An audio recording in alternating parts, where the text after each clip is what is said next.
Olá, meu nome é Eduardo Starosta e esse é o canal Fora de Curva. Mas esse Fora de Curva está mais fora de curva do que todo o resto da semana, porque chegamos na sexta-feira. Hoje aqui pelo meu calendário do computador estamos no dia 25 de março de 2022, mas vamos então direto começar o nosso resumão semanal.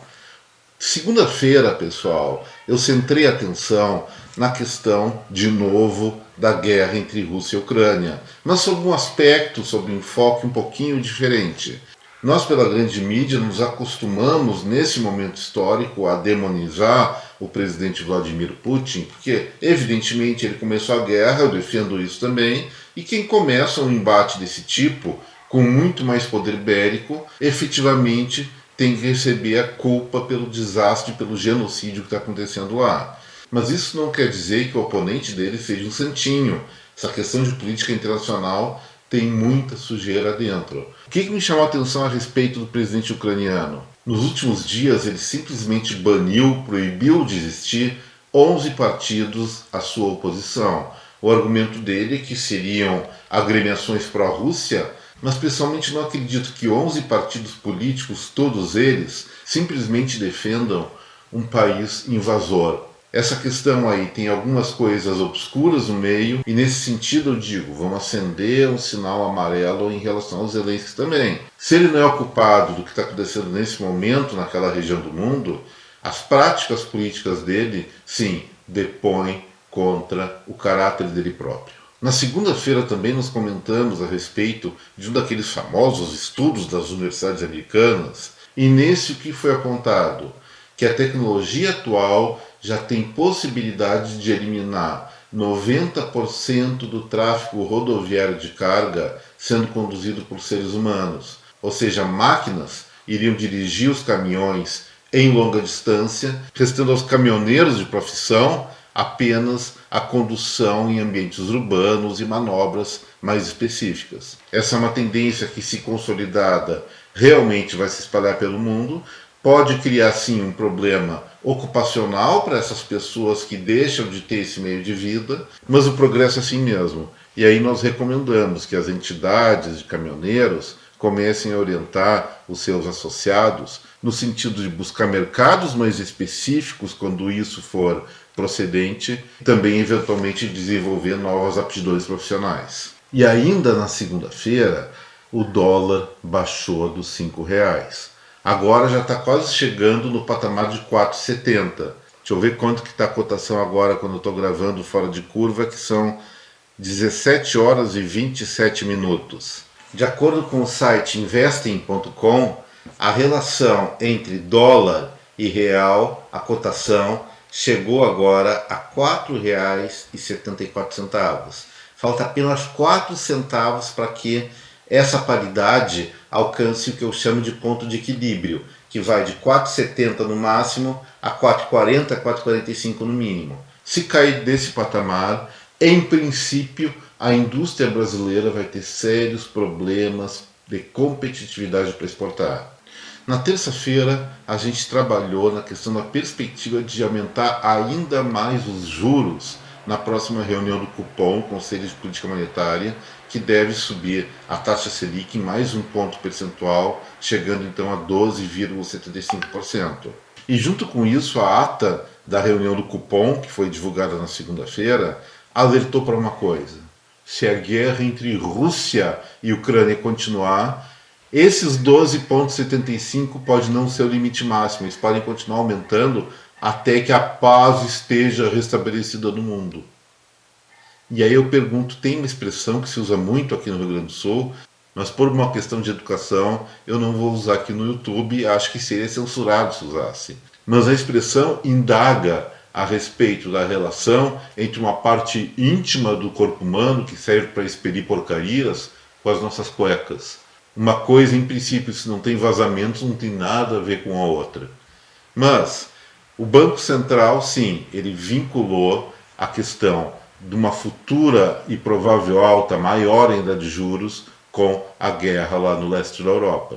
O que, pelo nosso lado, vamos deixar mais claro, nós consideramos aqui no Fora de Curva um verdadeiro absurdo.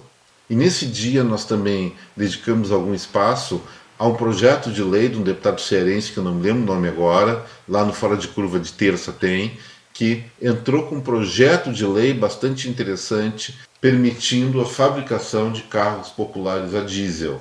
Lembrando que o diesel, a tecnologia para esse combustível evoluiu muito e as restrições que existiam há 40 anos atrás, que privilegiava o uso desse combustível só para caminhões, tratores e outros equipamentos mais pesados, essa motivação não existe mais. E continuando com os argumentos, um motor a diesel hoje é muito mais econômico do que um gasolina e álcool, consome menos e, se usar a tecnologia do Arla, polui muito menos. Porque esse tal de Arla, ele se misturando com a fumaça do diesel, ele gera como resíduo uma coisa chamada vapor d'água. Então, ambientalmente, também essa proposta desse deputado me parece bastante interessante. Pessoalmente, espero que seja aprovada.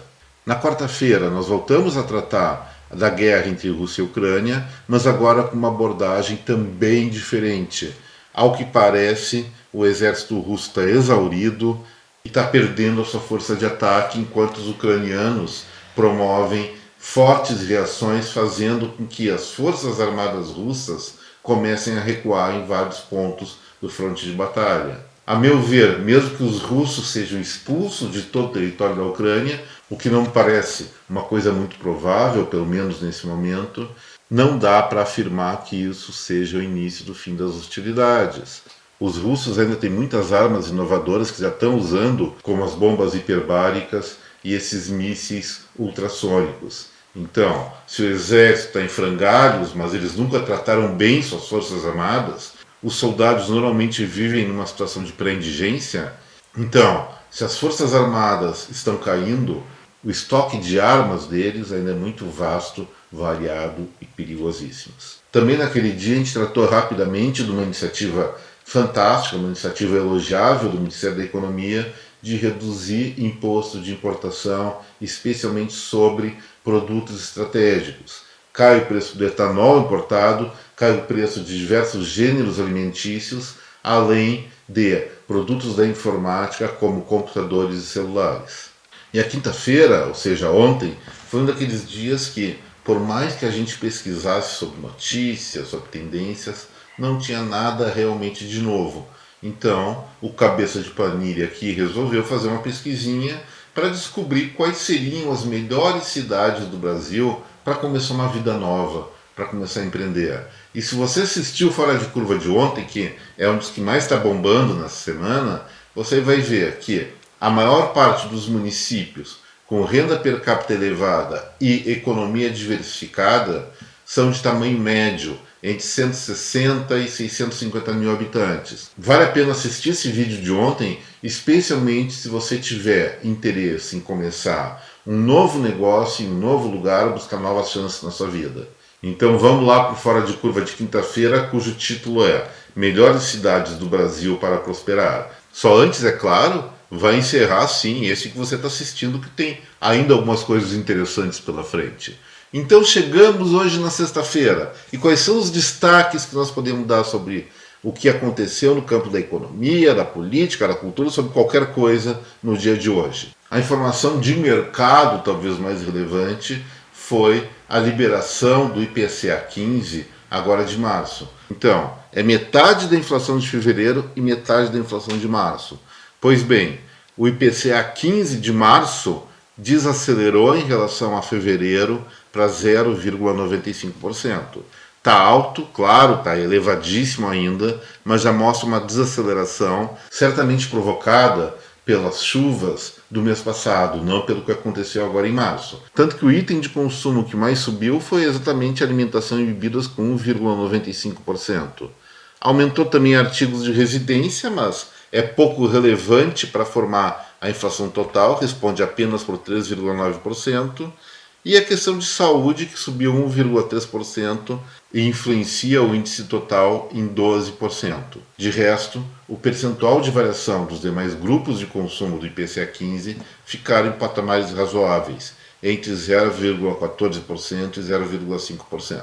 E a outra novidade dessa sexta-feira, que é realmente muito importante, foi uma declaração do nosso ministro da Economia, o Paulo Guedes, afirmando que até o final do mês ele vai baixar ainda mais o IPI. Lembrando, o IPI é Imposto sobre Produtos Industrializados cobrado pela União. Ele está fazendo isso por quê, a meu ver? É reação contra dois fenômenos que nós estamos vendo aqui no Brasil. O primeiro é uma compensação, pelo menos parcial, diante da alta da taxa de juros, ou seja, os juros sobem, as pessoas não querem investir, não querem gastar, mas se o preço dos produtos cai, a coçadinha para o consumo ainda dá mais um toquezinho em cada um de nós. E o segundo motivo diz respeito à rápida valorização do real. Se o real se valoriza, o produto brasileiro, especialmente industrial, fica mais difícil de exportar e mesmo vender no mercado interno, porque os importados ficam mais baratos. Se nós reduzimos o IPI, estamos diminuindo o custo de produção e possibilitando uma redução de preço que aumenta a competitividade dessa produção nacional dentro do mercado interno. Na exportação não aumenta porque os produtos que são vendidos ao exterior são isentos de impostos. E uma outra questão que é interessante colocar hoje é o aumento do preço global do potássio. Esse produto fundamental para a fertilização agrícola simplesmente triplicou de preço desde o início do ano passado. Nos primeiros meses de 2021, a tonelada do produto estava $300 e agora está cotada em $1.100.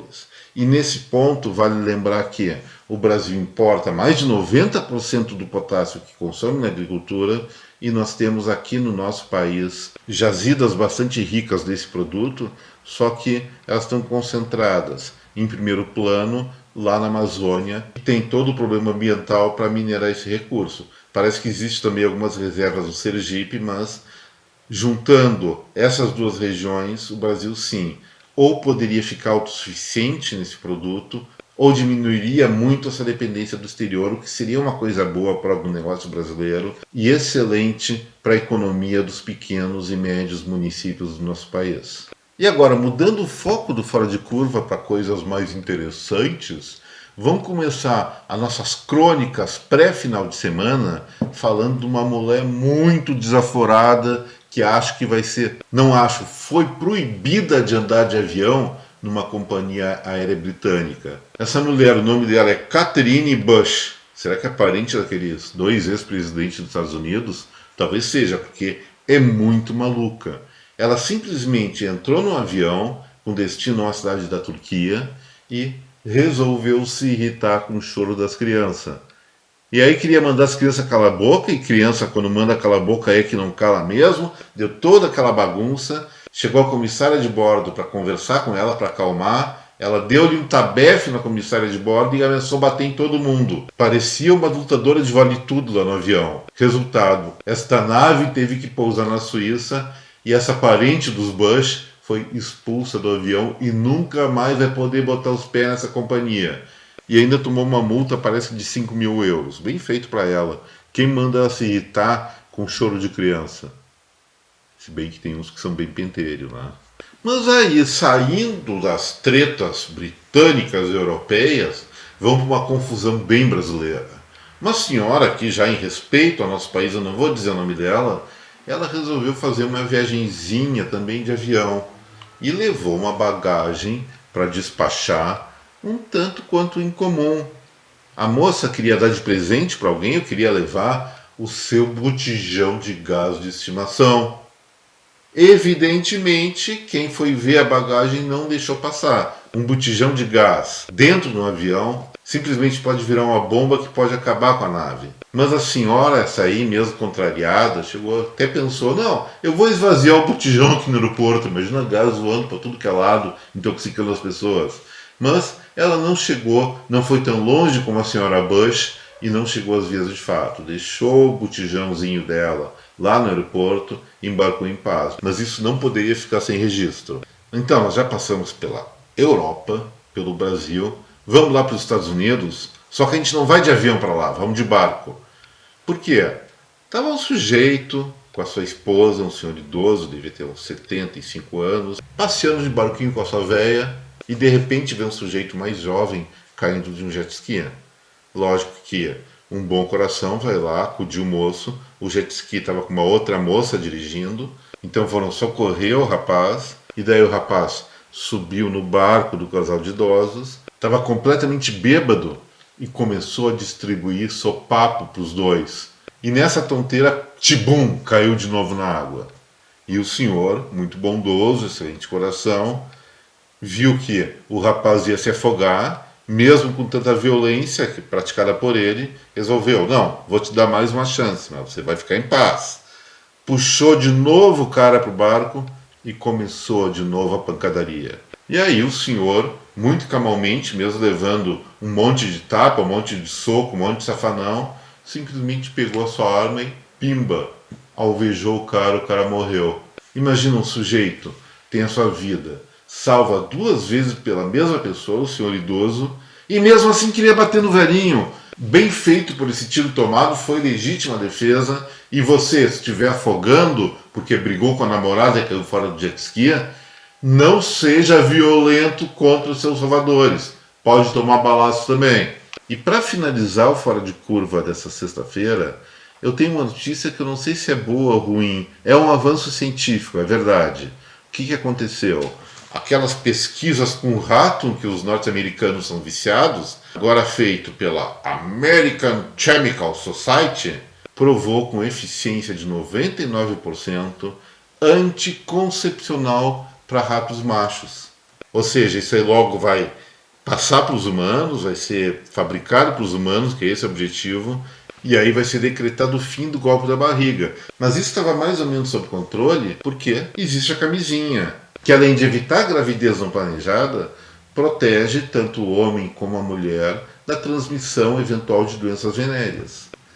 Mas agora, gente, vamos pensar nos mais jovens. Usar camisinha sempre foi uma coisa considerada necessária, por essa questão que eu falei de prevenção de gravidez e para evitar a transmissão de doenças. Mas vamos ver sinceramente cada um de nós. Tanto na visão do homem como da mulher, a camisinha é uma coisa chata, é um saco de usar. E agora, com essa pílula anticoncepcional masculina que deve entrar no mercado nos próximos anos, o que deve acontecer, especialmente entre os mais jovens? A camisinha que vá às favas. Vamos fazer a coisa como a natureza manda. E o resultado disso vai ser o quê? Provavelmente gravidez não planejada vai ser uma raridade. Mas posso apostar que os postos de saúde vão estar muitas vezes lotados, depois do carnaval e outras festas especialmente, com um monte de gente resgatando velhas doenças da humanidade que eram muito comuns até os anos 70, 80. Eu falo da gonorreia, falo do sífilis e falo até do chato. Mas bem que o chato não precisa camisinha. Mas, gente, com essa, o Fora de Curva de hoje fica por aqui. Espero que cada um de vocês tenha um excelente final de semana. E se gostou do conteúdo desse vídeo, não se esqueça, por favor, botando no like, compartilhe esse material com a sua rede de contatos e se inscreva aqui no nosso canal. Mais uma vez, muito obrigado pela atenção, um excelente final de semana a cada um de vocês, até breve, tchau e um forte abraço a cada um.